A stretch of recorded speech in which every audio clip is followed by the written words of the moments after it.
നമസ്കാരം. മലയാളി വാർത്തയിലേക്ക് സ്വാഗതം. ലോകശ്രദ്ധയിൽ കേരളം. വിഴിഞ്ഞം തുറമുഖം ഇന്ന് പ്രധാനമന്ത്രി രാജ്യത്തിന് സമർപ്പിക്കും. ഇന്ത്യയുടെ മുന്നേറ്റത്തിന്റെ വൻ ശക്തിയായി വിഴിഞ്ഞം മാറും. രാജ്യത്തിന്റെ അഭിമാനമായി വിഴിഞ്ഞം മാറും. പതിറ്റാണ്ടുകളായി കേരളം കാത്തിരുന്ന വിഴിഞ്ഞം തുറമുഖ കമ്മീഷനിംഗ് ഇന്ന്. പ്രധാനമന്ത്രി നരേന്ദ്രമോദി തുറമുഖം ഇന്ന് രാജ്യത്തിന് സമർപ്പിക്കും. അഭിമാന മുഹൂർത്തത്തിനായി കേരളം ഒരുങ്ങിക്കഴിഞ്ഞു. ഇന്നലെ രാത്രി തിരുവനന്തപുരത്ത് എത്തിയ പ്രധാനമന്ത്രി നരേന്ദ്രമോദിയെ മുഖ്യമന്ത്രി പിണറായി വിജയൻ സ്വീകരിച്ചു. രാജ്ഭവനിലാണ് ഇന്നലെ പ്രധാനമന്ത്രി തങ്ങിയത്. ഇന്ന് രാവിലെ 9:45 പ്രധാനമന്ത്രി രാജ്ഭവനിൽ നിന്ന് വിഴിഞ്ഞത്തേക്ക് തിരിക്കും. 10:15 വ്യോമസേന ഹെലികോപ്റ്ററിൽ പ്രധാനമന്ത്രി വിഴിഞ്ഞം തുറമുഖത്തെത്തും. തുടർന്ന് തുറമുഖം നടന്നു കാണും. ഇതിനുശേഷം തുറമുഖം രാജ്യത്തിന് സമർപ്പിക്കുന്ന ചടങ്ങിൽ സംസാരിക്കും. ഉച്ചയ്ക്ക് 12:30 തിരുവനന്തപുരത്ത് നിന്ന് യാത്ര തിരിക്കും. പഹൽഗാം ആക്രമണ പശ്ചാത്തലത്തിൽ കനത്ത സുരക്ഷയിലാണ് തലസ്ഥാന നഗരം. കരയിലും കടലിലും പഴുതടച്ച സുരക്ഷ. തുറമുഖത്തിന്റെ സുരക്ഷാ ചുമതല SPG ഏറ്റെടുത്തു. നഗരത്തിലെമ്പാടും പോലീസിനെ വിന്യസിച്ചിട്ടുണ്ട്. കടലിൽ കോസ്റ്റ് ഗാർഡും നേവിയും സുരക്ഷയൊരുക്കും. കമ്മീഷനിംഗ് ചടങ്ങിന് സാക്ഷിയാകാൻ 10,000 പേരെത്തുമെന്നാണ് കണക്കുകൂട്ടൽ. തമ്പാനൂരിൽ നിന്ന് കിഴക്കേക്കോട്ടയിൽ നിന്നും KSRTC വിഴിഞ്ഞത്തേക്ക് പ്രത്യേക സർവീസുകൾ നടത്തും. രാവിലെ 7 മുതൽ 9:30 വരെ മുല്ലൂരിലെ തുറമുഖ കവാടത്തിനരികിലെ റോഡിലൂടെ പ്രവേശനം പൊതുജനങ്ങളെ കടത്തിവിടും. തിരിച്ചറിയൽ കാർഡ് കയ്യിൽ കരുതണം. പ്രധാന കവാടത്തിലൂടെ പ്രധാനമന്ത്രിയുടെ മുഖ്യമന്ത്രിയുടെ വാഹന വ്യൂഹം മാത്രമേ കടത്തിവിടൂ. വിഴിഞ്ഞം പരിസരത്ത് പാർക്കിംഗിനടക്കം നിയന്ത്രണം ഏർപ്പെടുത്തിയിട്ടുണ്ട്. അതേസമയം ഇന്ത്യ പാക് അതിർത്തിയിൽ ജാമറുകൾ സ്ഥാപിച്ച് ഇന്ത്യ നാവിഗേഷൻ സിഗ്നലുകൾ തടയുന്ന ജാമറുകളാണ് സ്ഥാപിച്ചിരിക്കുന്നത്. പാകിസ്ഥാന്റെ സൈനിക വിമാനങ്ങളുടെ നാവിഗേഷൻ സംവിധാനങ്ങളെ തടസ്സപ്പെടുത്താനാണ് ഈ നീക്കമെന്നാണ് റിപ്പോർട്ട്. നേരത്തെ പാകിസ്ഥാൻ വിമാനങ്ങൾക്ക് ഇന്ത്യൻ വ്യോമപാതയിലേക്കുള്ള പ്രവേശനം വിലക്കിയിരുന്നു. പഹൽഗാം ഭീകരാക്രമണത്തെ തുടർന്ന് അനന്ത്നാഗ് മേഖലയിൽ നിലവിൽ തെരച്ചിൽ തുടരുകയാണ്. 72 മണിക്കൂർ കൂടി തെരച്ചിൽ നടത്താനാണ് സൈന്യത്തിനും ജമ്മു കാശ്മീർ പോലീസിനും നിർദ്ദേശം ലഭിച്ചിരിക്കുന്നത്. വനമേഖല കേന്ദ്രീകരിച്ച് 30 മണിക്കൂറിലധികമായി തെരച്ചിൽ നടന്നുവരികയാണ്.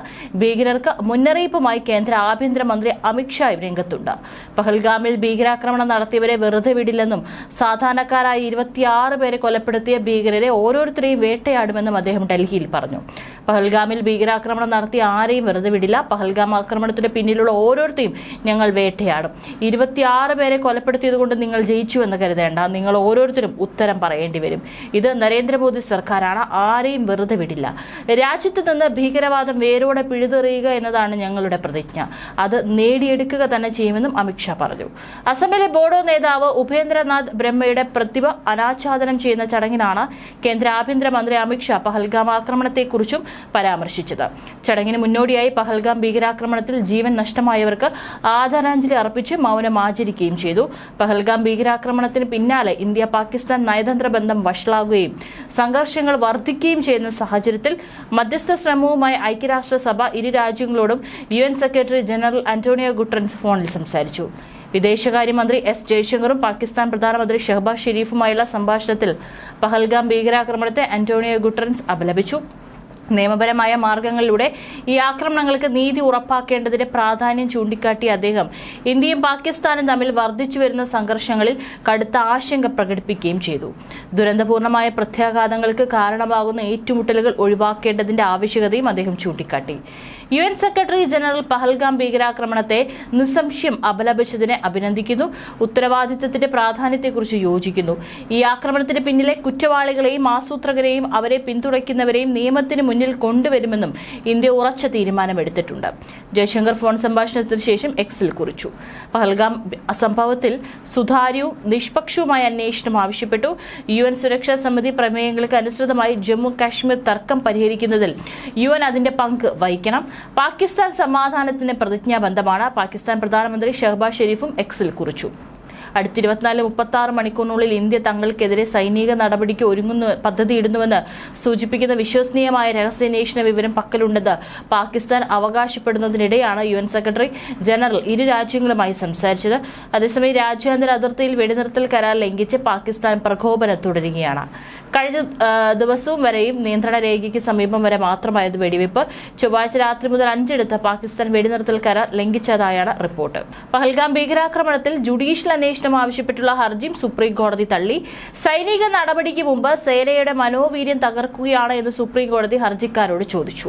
പഹൽഗാം സംഭവത്തിൽ വിരമിച്ച സുപ്രീം കോടതി ജഡ്ജിയുടെ മേൽനോട്ടത്തിൽ ജുഡീഷ്യൽ അന്വേഷണം നടത്തണമെന്ന് ആവശ്യപ്പെട്ട് ഫതേഷ് കുമാർ ഷാഹു, മുഹമ്മദ് ജുനൈദ്, വിക്കി തുടങ്ങിയവരാണ് സുപ്രീം കോടതിയെ സമീപിച്ചത്. ഭീകരാക്രമണ കേസുകളിലെ അന്വേഷണത്തിന് ജഡ്ജിമാർക്ക് വൈദഗ്ധ്യമില്ലെന്ന് സുപ്രീം കോടതി പറഞ്ഞു.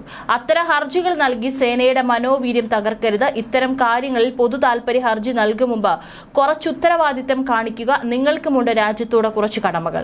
ഇങ്ങനെ സൈന്യത്തിന്റെ മനോവീര്യം തകർക്കുകയാണോ നിങ്ങൾ? എന്നു മുതലാണ് ഈ അന്വേഷണത്തിൽ കോടതിക്ക് വൈദഗ്ധ്യം ലഭിച്ചതെന്ന് ഹർജി പരിഗണിക്കവേ ജസ്റ്റിസ് സൂര്യകാന്ത് ചോദിച്ചു. അതിനിടെ മറ്റു സംസ്ഥാനങ്ങളിലെ കശ്മീരി വിദ്യാർത്ഥികൾക്ക് വേണ്ടിയാണ് ഹർജി സമർപ്പിച്ചിരിക്കുന്നതെന്ന് ഹർജിക്കാർ കോടതിയോട് പറഞ്ഞു. പഹൽഗാം ആക്രമണത്തിൽ പലയിടങ്ങളിലുമുള്ള സാധാരണക്കാർ കൊല്ലപ്പെട്ടതിനാൽ മറ്റ് സംസ്ഥാനങ്ങളിലെ കശ്മീരി വിദ്യാർത്ഥികളെ ലക്ഷ്യം വെച്ച് ഗുണ്ടകളോ തീവ്രവാദികളോ പ്രതികാരം ചെയ്യാൻ സാധ്യതയുണ്ട്. അവർക്ക് വേണ്ടിയാണ് ഹർജി സമർപ്പിച്ചതെന്നും അവർ ചൂണ്ടിക്കാട്ടി. അതിന് ബന്ധപ്പെട്ട സംസ്ഥാനങ്ങളിലെ ഹൈക്കോടതികളെ സമീപിക്കാൻ ഹർജിക്കാരന് അവകാശമുണ്ടെന്ന് സുപ്രീം കോടതി മറുപടി നൽകി.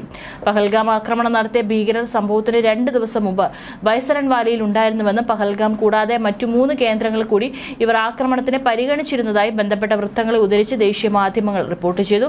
ആക്രമണവുമായി ബന്ധപ്പെട്ട് കസ്റ്റഡിയിലെടുത്ത ഒരാളെ ചോദ്യം ചെയ്തതിൽ നിന്നാണ് വിവരം.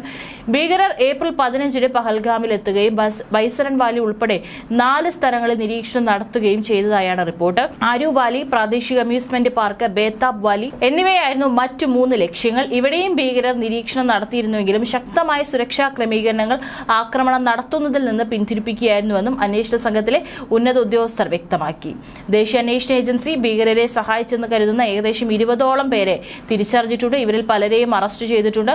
മറ്റുള്ളവർ നിരീക്ഷണത്തിലാണ്. 4 പേർ ഭീകരർക്ക് നിരീക്ഷണത്തിനും മറ്റും സഹായങ്ങൾ നൽകിയതിൽ നിർണായക പങ്ക് വഹിച്ചതായാണ് വിവരം.